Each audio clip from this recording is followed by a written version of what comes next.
Estamos aqui, vamos introduzir primeiro. Falar-se de Independência, uma das salas novas que dá para o Rossio. Sala de Exposições Fernando Pessoa.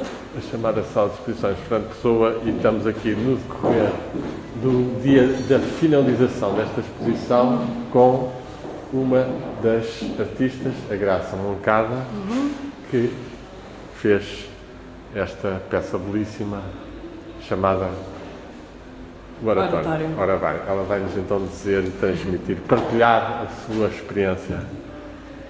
Então foi-me proposto participar nesta exposição sobre o tema A Luz da Minha Identidade, e com o subtítulo Identidade à Luz da Nacionalidade. E eu, como portuguesa que sou, com toda uma carga de história de séculos,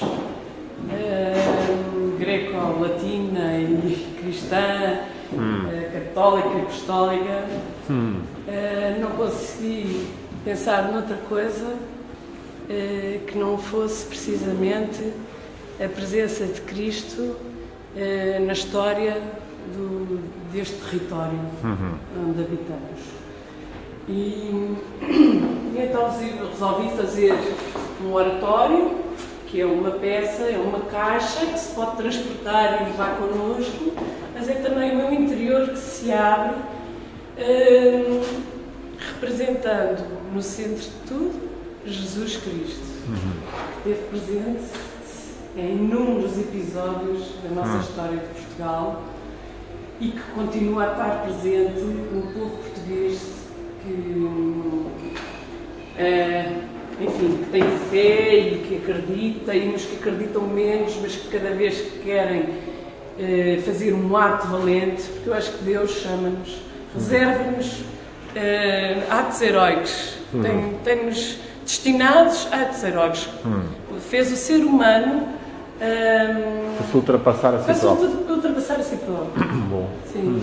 E então acho que nós, portugueses, e o ser humano, pode ir buscar essa energia, essa coragem para se ultrapassar a si próprio, esse desejo realizado na confiança de que Deus está sempre ao nosso lado, claro. Está sempre connosco. Mas vocês também têm que intervir depois. Ora, aqui está uma mensagem poderosa de fé.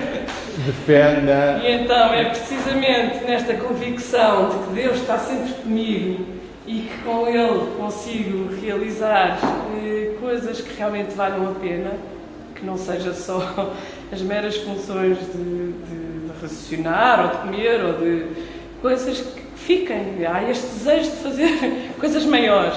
Bom. E então teria que pôr Jesus Cristo, que foi Deus feito homem, que veio para nos ensinar que pela via do amor, que é a mensagem que Jesus Cristo veio transmitir historicamente, está documentado, está provado, e com a ressurreição dar-nos essa liberdade de podermos chegar a Ele, chegar junto dele, não é? De Deus.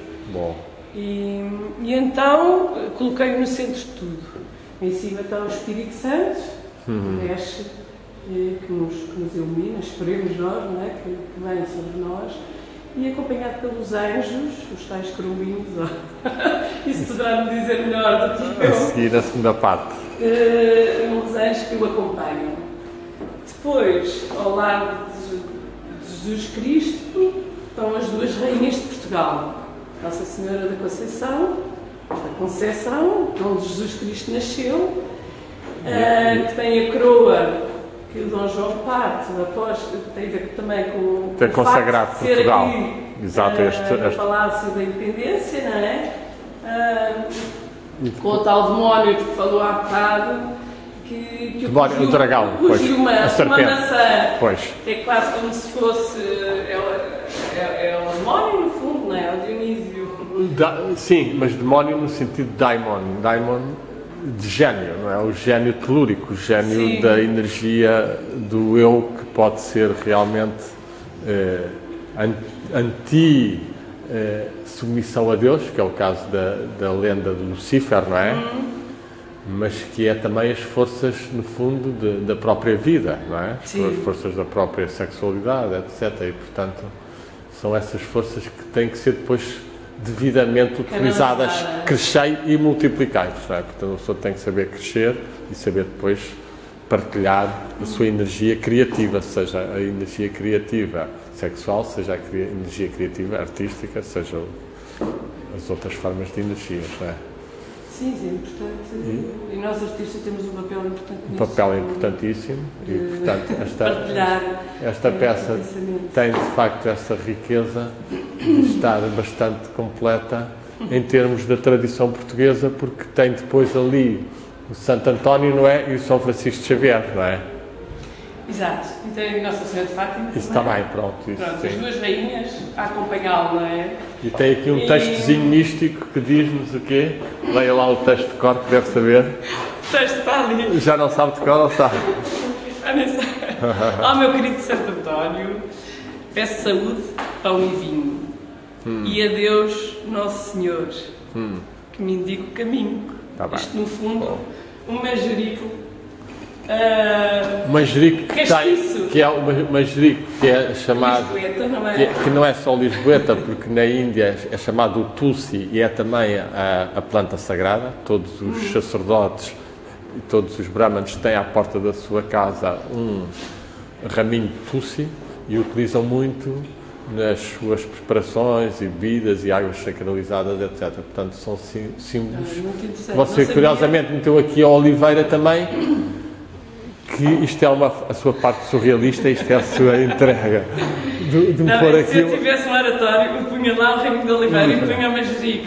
Com as azeitonas. Ora, a oliveira, como sabemos, a árvore consagrada a Minerva, à sabedoria, e dá a luz que é tanto o óleo para o corpo, o bálsamo, como também a luz que dispersa as trevas, que dá a sabedoria, etc. E, portanto, nós temos aqui esta tradição da terra, a terra a verdejar, e o Cristo está aqui numa cruz. Não sei se sou eu que estou a ver, mas de facto acho que esta cruz está bastante... A aura da cruz por trás está bastante poderosa. O que é que acham? Não é? Está muito conseguida, não é? Está bastante... Está com uma luz... Expandir. Está com uma luz... Pronto, é uma grande questão. Aquilo, a sua ideia é expandir, ou é um buraco, é o chamado túnel, não, ou é a irradiação do espírito dele? Explica lá. Não. É a irradiação do espírito. Dele. Mas onde é que está explique-me lá, qual é o centro daquela luz e o que é que aquilo significa? Tento lá ir mais fundo. O centro daquela luz é toda esta zona que apanha a cabeça e o coração. Boa. Boa. E de modo... Bom. Por mim é só mesmo... É essa, portanto você faz a passagem daquilo para o ser humano normal. O ser humano normal tem esse espírito nessa zona. Sim. É mais ou menos a sua ideia. É o que está representado nas portas laterais do oratório. Sim. Por um lado o coração, né? Toda a humildade quando São Francisco de Assis se despojou dos seus bens para se dedicar completamente a quem mais necessitava. Exato, e à natureza. E à natureza, com os animais, falando com os animais. Sim. E por outro lado, São Francisco Xavier, que larga também todo o seu conforto para ir pelo mundo fora, em missão a espalhar a palavra de Cristo. E de dialogar, espalhar e dialogar. O São Francisco Xavier teve esse aspecto meritório que conseguiu também ouvir as tradições dos monges no Japão. E isso é muito interessante, eu estudei um pouco essa parte. Aliás, eu publiquei um livro que é o livro dos descobrimentos do Oriente e do Ocidente, em 1998, quando se marcavam os 500 anos da chegada Portugal à Índia, em que relato ao longo dos anos e dos dias pontos de encontro disso. E o São Francisco Xavier era recordado anos depois nos mosteiros, quando chegavam lá os portugueses, que ele sabia dialogar com os outros monges e ouvir e aprender também as técnicas de espiritualidade deles. E esse aspecto é um aspecto muito importante que alguns portugueses conseguiram, e é esse também trabalho que nós, numa época de globalização e de internacionalização, devemos ter presente, e portanto é interessante termos aqui uma panóplia de figuras que não são só portuguesas, que significam que no seu coração, na sua devoção, existe uma certa universalidade, não é? Sim. Se bem que o São Francisco Xavier, é engraçado, dizia... Ele que era de Navarra, que era espanhol. Era de Navarra, mas considerava-se português. Português, sim.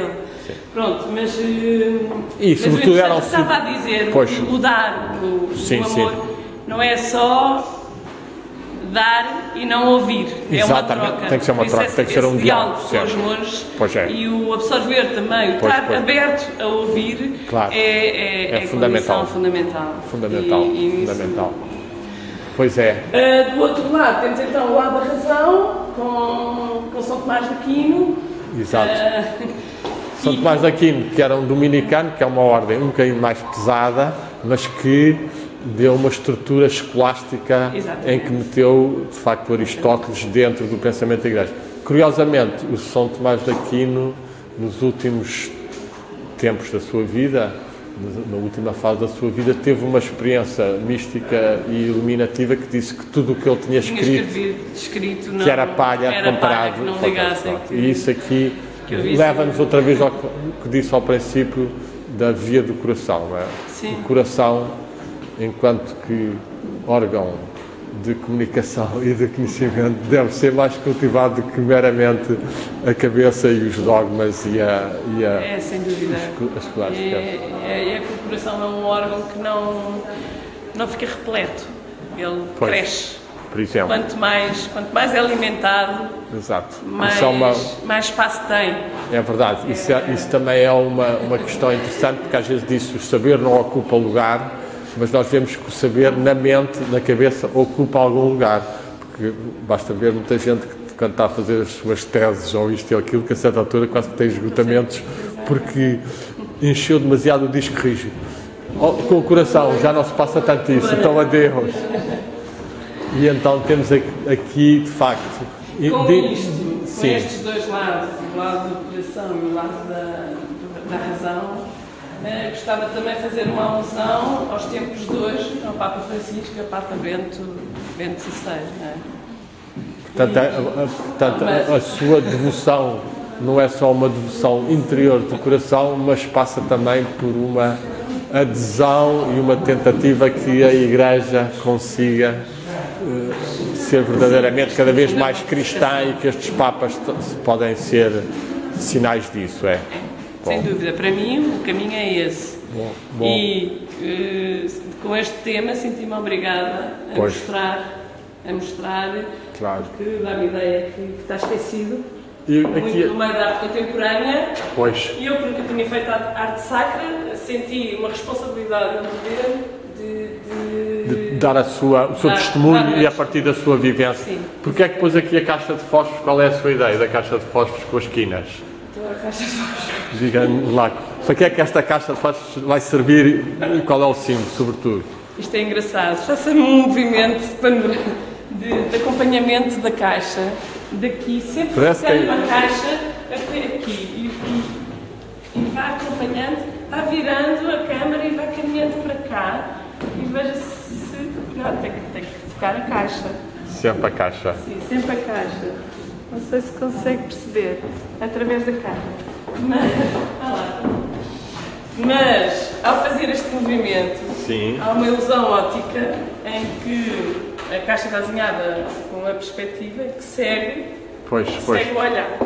Sim, ela segue um bocadinho, sim, já se vê de outra forma. Ela está virada para aqui, não é? Exato. E portanto você meteu... A caixa de fósforos serve para acender as velas que estão disponíveis para serem acendidas. Sim. E serve também para uma alusão direta ao país, com o escudo representado através de uma marca, com uma certa piada, uma marca do Lordelo, do Norte, e, portanto, aqui você não fez com ligação. carisma nacional. Não fez ligação com os 7 chakras, nem com as 7 igrejas. Não. Está no escudo. Está no Sim. escudo, não é? É uma da simbologia de Portugal. Não é? E como simbologia direta do escudo Pôs os português, 7 os castelos. 7 castelos, sim. Sim, portanto, fez a ligação. Está a ver, mas estão aqui à volta, não é? E então aqui no famoso rosário, que muita gente reza de uma forma um bocado mecânica e que você pretende que se reze com mais coração, não é? Com mais capacidade de silêncio, pôs aqui o símbolozinho. Há aqui alguns elementos, eu senti, por isto ser uma peça de arte sacra, Sim. senti uma necessidade de datar a tela. E então por isso temos aquelas velinhas Pois. que se calhar não conhece, mas são da IKEA, Sim, que da loja. e que nas igrejas há muito também. Sim, mas não com estas cores. Esta sequência de cores é específico de IKEA, que é um armazém de móveis a que a nossa geração recorre. Mas então acha que as cores dos chakras, as 7 cores estão lá no IKEA já é? Não, as cores, resolvi então trabalhar a sequência de cores. Então o laranja tem a ver com a terra. Bom. Tem a ver com a terra, com o facto do mundo. Desculpa, isso é tudo muito bonito. Já tem. O Lourenço está a apresentar o teu primo e vai começar a ler lá. Vai para o ler lá, venham lá, depois venham lá a explicação. Nós temos que ir embora e não. Está terminado. Laranja, terra, depois esta cor. O azul, Nossa Senhora, uma de Nossa Senhora e de onde nasce Cristo. O encarnado, as 5 chagas de Cristo, as 5 chagas. Violeta. O violeta, a paixão. Quero ele escrever um texto sobre isso, porque as pessoas que eu conheço escrevem melhor. A paixão. Ela fala bem, deixa estar. O amarelo, a luz que vem com a ressurreição, e o verde, a esperança. Da esperança, pronto. Pronto. E o terço é um terço que todos os jovens hoje em dia têm, em qualquer Todos? acampamento. Todos Sim, não, mas os que frequentam ou que passam. E é uma maneira dos jovens se identificarem com o trabalho. Por isso, Exato. pelo menos, mesmo que não. E tentarem fazer um pouco de oração e de ligação com o alto. Mas mesmo que Onde temos ali, para finalizar, realmente, de facto, umas belas imagens de anjos, e aqui, curiosamente, estes anjos, sobretudo aqui, está quase que encorpado, faz quase corpo sobre eles. Sim. É verdadeiramente a chamada adumbrácio. O anjo desce sobre nós, e é isso que esta exposição pretende, é que o Arcanjo de Portugal e os nossos anjos da guarda deixam mais sobre nós, e acho que a Graça fez aqui um trabalho magnífico. Oratório, no fundo, é a igreja dentro de nós, cada um de nós deve ter em sua casa um pequeno oratório, e neste pequeno quadro, grande, mas pode ser pequeno, um pequeno postal, as pessoas têm uma imagem do exterior, do que devem construir no seu interior, ainda que cada pessoa depois possa escolher outras formas de verticalização com o mundo do Espírito, com o mundo divino, mas que a Graça fez aqui maravilhosamente. Muitos parabéns. Obrigada.